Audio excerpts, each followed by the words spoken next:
You are literally the gum on the bottom of the shoe of the studio. Yeah. I mean, Yeah. you are trash.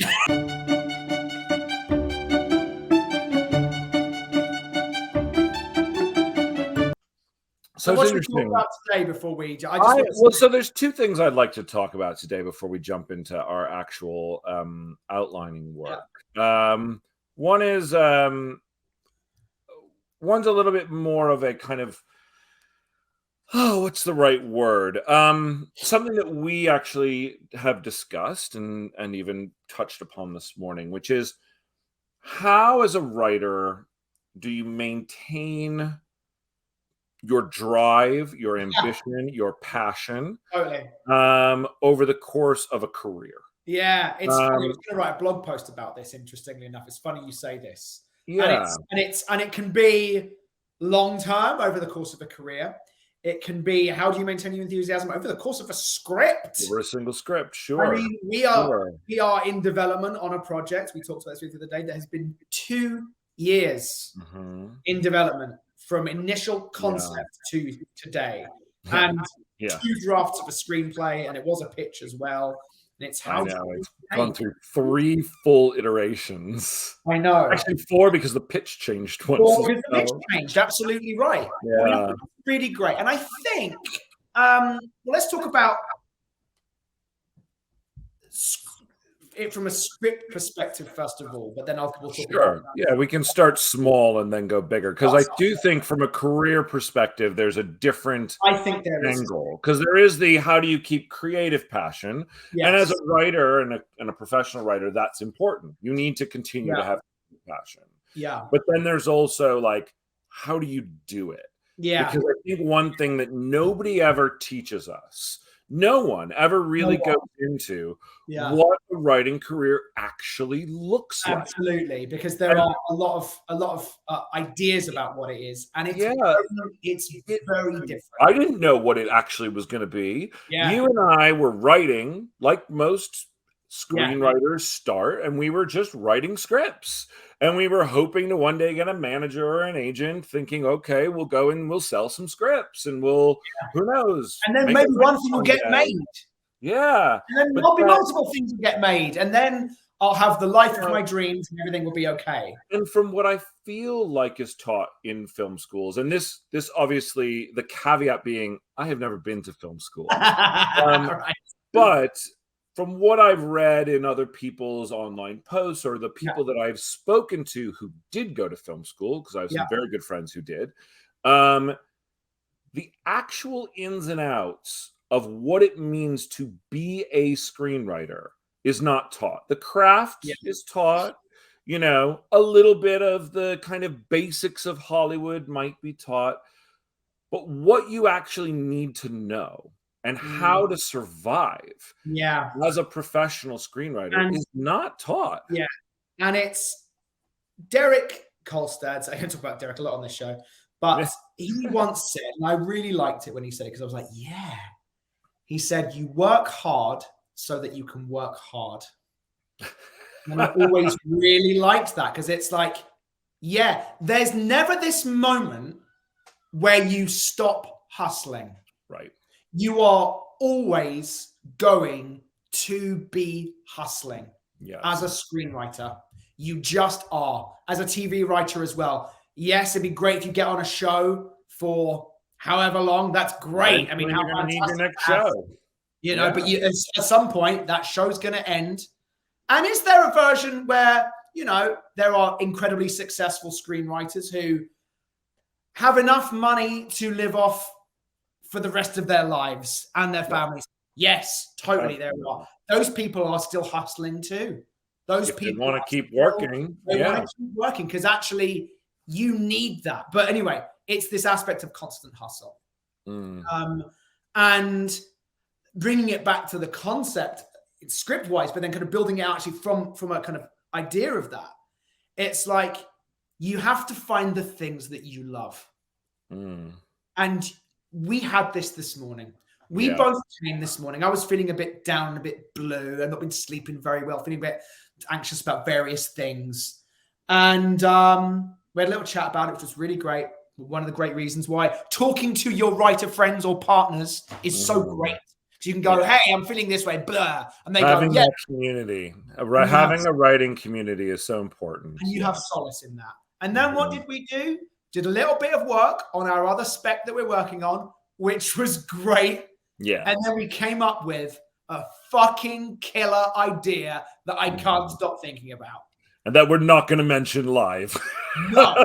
Oh, no, absolutely. Because this one's fucking awesome. This one's fucking awesome. And I came out of it going, oh, great. Because what was I doing? I was doing the same thing we were doing before we broke in. I was doing the same things we were doing before we sold and got the princess made. Doing the same thing we do all the time. We're just sitting around and coming up with great story ideas. So ultimately, you know, when it comes to how do you maintain your enthusiasm throughout a script, well, I think it comes down to that very first thing. You gotta love it. You gotta love it. And it's again something that Josh. What if you lose the love? What if the love? I mean, look, you're going to be in that script, you're living in that world for a while. Now, some people can pump out a script in a week. I'm not that person. And that's a whole other topic to talk about. But what if you're 3 months in and you stop loving what you're writing? It's a great question. I mean, I think there's a couple of things there. The first thing is it's okay to be uncomfortable with something, and I think it's important to recognize the difference between this is difficult and I don't know the solution. Right. We actually touched on this a little because somebody asked us a question once before. We did, and also I actually don't like this anymore. Right. And I think you must ask yourself very seriously, is it just that I'm feeling uncomfortable because I don't know the answer? Or is it, you know what, I actually don't think this is a good idea anymore? Sometimes, I mean, I feel fortunate that we have each other to bounce ideas off of, but I feel like a solo screenwriter would really benefit from being able to go, you know what? I want to go talk about this idea with somebody else because maybe that will spark an exciting new idea. I mean, usually the things that get us excited while we're preparing a script and while we're outlining even are those moments of, ooh, wouldn't this be cool? Ooh, there's this scene. Ooh, oh, what if the character did this? Or, ooh, you know, it's like you have that moment of creative energy that flows through you. And then there are times when the ideas that are coming just aren't that exciting. Yeah. And I don't think it hurts. I actually think it's really helpful to go to someone else and be like, what do you think? Yeah. Totally. Have an idea that you go, that's awesome. Or maybe they have an idea, you go, oh, but what if? Yeah, totally. And it's not all of a sudden, all you need to keep going with a project is another spark. Yes. Everything, I feel like creativity and writing specifically, and even acting, honestly, from back in the day, it's like there's an energy that's required, right? Like a real big amount of it. It's not like a regular job. Like you need to summon energy inside of you. And sometimes it's purely mental energy, but that is sometimes the most exhausting mental energy there is. Oh, absolutely. And trust me, I pump myself with caffeine in order to get that energy. But the spark can energize you. The spark of a creative idea can just, you don't need the coffee. All of a sudden you're just like, right. And that's it. And so you need to do whatever you have to do to spark to the idea again, to go, what is it that I loved about this in the first place?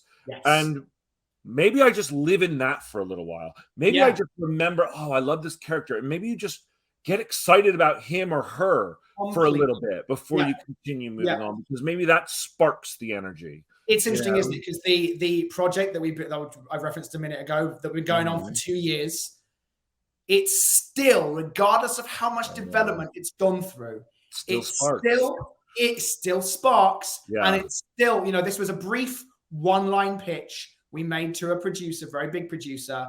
It's blah, blah, blah, blah, blah, blah. And it's still that. It's still that, even though it's looked very different over the last couple of years. And we've asked ourselves about it. We've asked ourselves, because we've gone through so much development on it, what is it about this what is it about the idea that we love that gets us excited to write this movie? And thankfully, the producer has never pushed us away from the thing that gets us excited about writing the movie. Yeah. If he had, I don't know if the spark would have stayed. I agree. But because the story that we want to tell, at least in its kernel, exciting, spinning energy form, that's still there. Absolutely. And that's what gets us going, okay, well, if we're not going to do it that way, how can we crack it this way? Because we still are excited by it. Totally. But there are movies, and we've started scripts where you just go, I thought this was a good idea, and it sparked when it was an idea. And then when I actually start to break it down and look at it from a bigger picture, scene by scene, structural nature, who are the characters, that spark starts to get smaller and smaller and smaller. Now then, again, what's interesting is I think it's okay at various points to go, I haven't got it. I thought I had it. I've got something, but I don't have it yet. And what you do in that moment is you jot it down in a file, you put it away in your computer, and you forget about it. Yeah. Yesterday, we were talking. I can't even remember how we got onto the subject. Cannot even remember. Yeah. And brought up this idea we had last year. Sure. That was incomplete. We had an idea. We had a concept. Yeah. For a movie. Blank with blank. And we were like, yeah, there's something there. We couldn't crack it, and it wasn't right. And then yesterday, I re-brought that up again today. I re-brought that up again and said, oh, what if it's this, but with this? You're like, no, is it that? We'd thought about it overnight. We came to it today. We were like, what if it's this? And then we both just got, like, that's it. That's it. There's the spark. It. There's the spark. There's the spark. Yep. And that's the big movie version of this idea.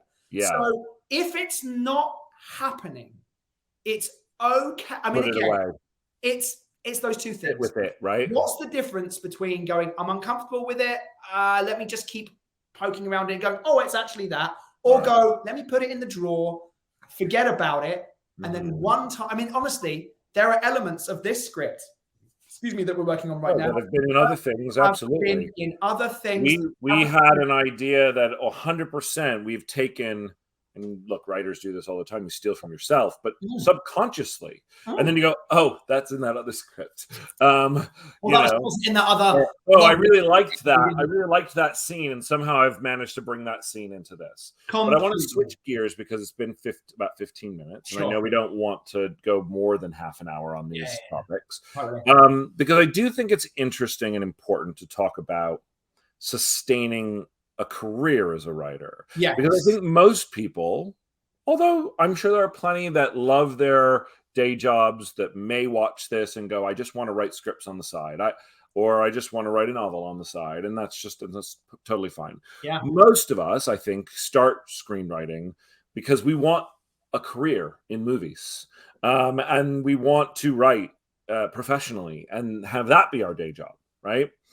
And I think that the thing that it's really easy to start to get depressed in a writing career for a lot of reasons. And I think that what people don't tell you is how many no's you're going to hear and in how many ways, and that the desire to persevere has to be stronger than the desire to feel good.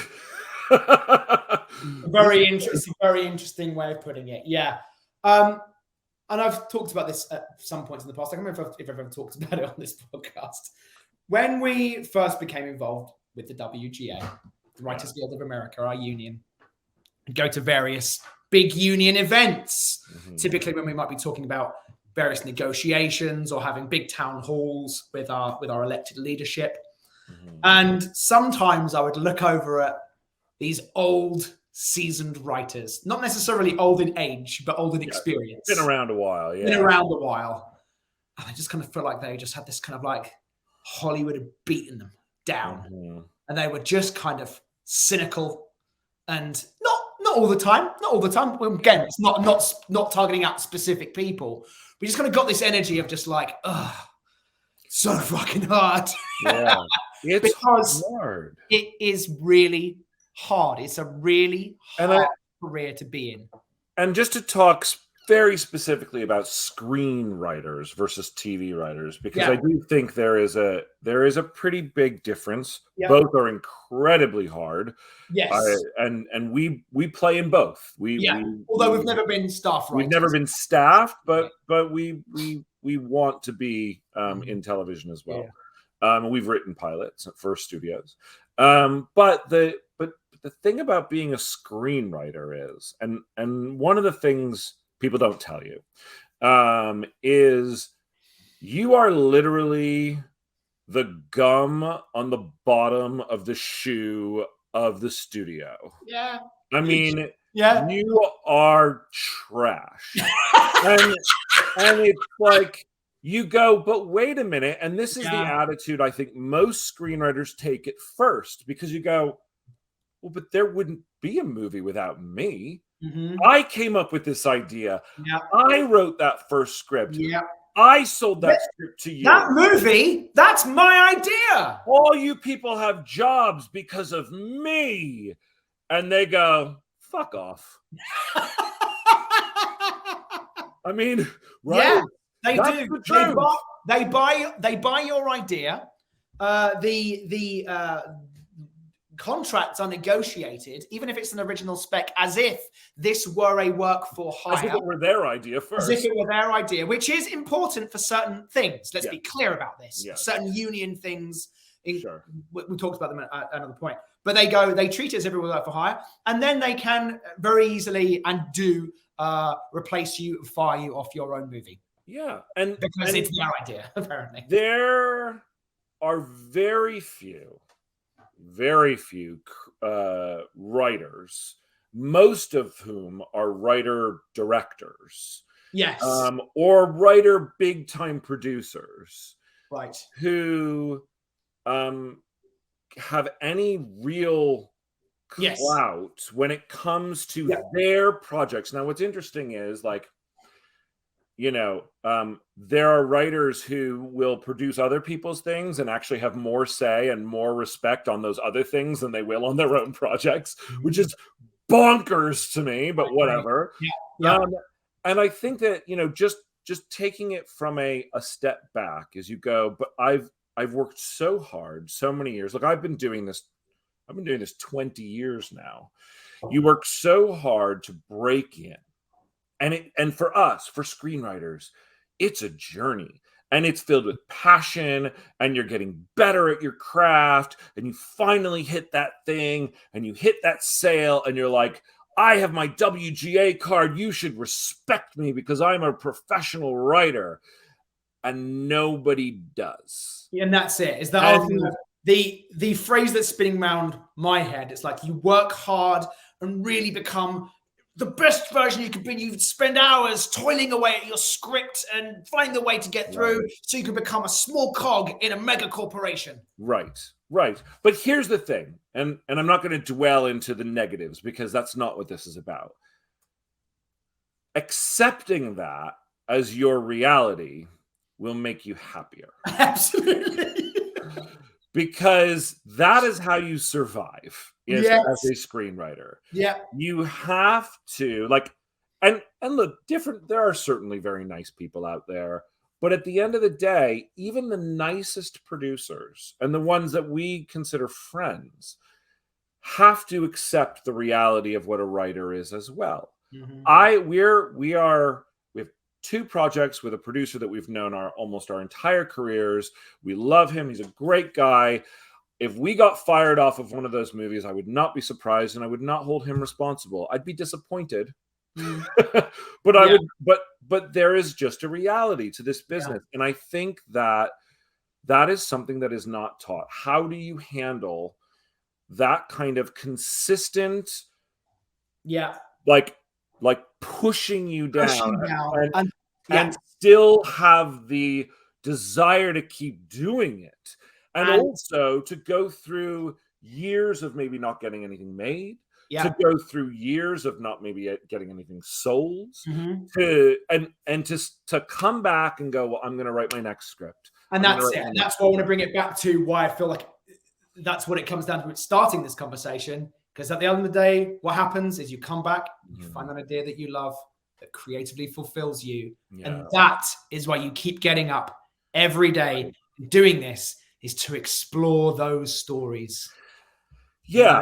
And yet also, I think there does come a time whereby you're a professional screenwriter. It's how you earn a living.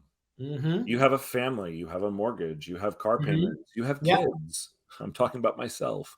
And there comes a time where you also have to go, not only do I have to persevere, not only do I have to continue to find that spark, but I also have to find a way to not be anxious about where the next job is coming from, and not be continually obsessing over the career parts, which there are many, and do come back to that spark. But I think that the way that you do that is through this kind of essentially a paradigm shift, which is, and you've said this before, I am not my screenplay. I'm not my idea. So it is never personal. That's the first way, right? The second way is by writing as much as you can, or coming up with as many ideas as you can, because ultimately at a certain point, once you've broken in, a lot of it is a numbers game. How many projects can you get out there so that you can just eventually set something else up? And then also, I think that, there is something to be said for the way you live your life as a screenwriter. You go into screenwriting thinking, I'm going to make it big and I'm going to live my dreams. And that this is going to make me happy. Right. And I think what I've come to, it's interesting. I have the poster of the princess up in the background over here. And I thought I was going to achieve some kind of other feeling when we finally got a movie made. And I didn't have that feeling. I had a moment of going, excellent. But then it was, what's next? You had the feeling when we were at the screening in Long Beach and the 20th century logo and what I consider the Star Wars music. Yes, 100%. It's that, comes up. Yes. And it's your movie. Yes. And I remember you just going, oh my God. Yeah. And it was a moment in time. That's the thing. It's fleeting. It was a moment in time when I felt yes. And then it was, what's next? Right. What's next? So I would just really strongly say to emerging screenwriters out there, again, I've talked about that a lot over this last year in the various podcasts we've been on, in this one too.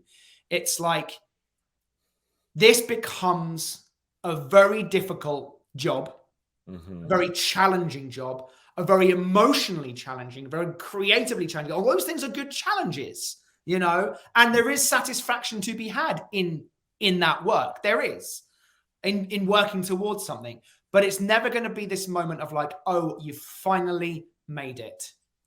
There's always going to be something. I wonder, and I mean, we do talk about, like, there's always the exceptions to every rule, and so please, by all means, like, maybe you'll be that person. There was in the news today, there was a huge sale, mega sale, Channing Tatum attached to it. Oh, I think it was yesterday. Yeah, in fact, there were Simon Kinberg. Well, today it was announced how much they made.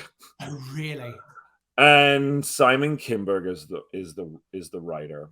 and I wasn't clear whether it was a spec or a pitch. They called it a pitch, but I think it might have been a spec, and I'm not 100% sure. Anyway, it's estimated that his writing services for that movie are $6 million. Wow. And his producing services are another $2 million.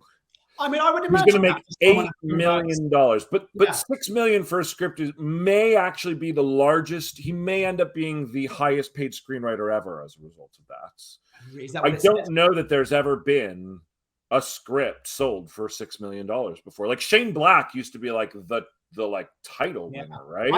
I wonder for all services.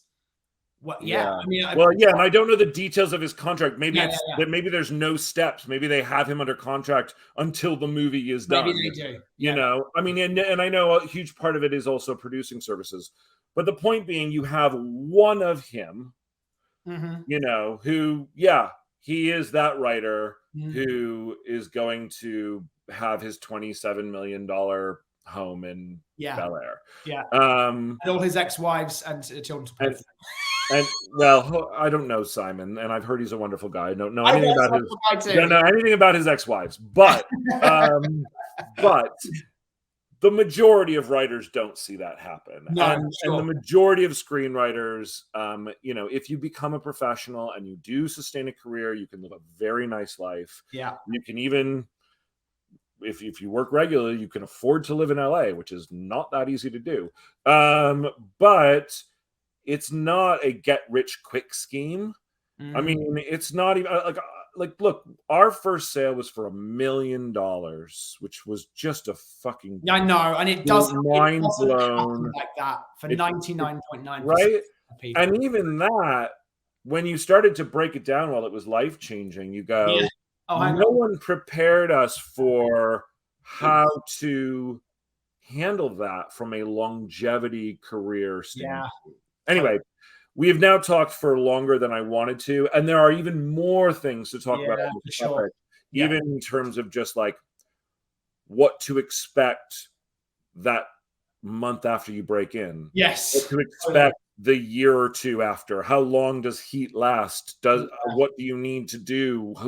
What reps do you? I mean, there's so many things about that. Yeah. I feel like we could talk for hours and hours and hours. We could. But instead, let's get on.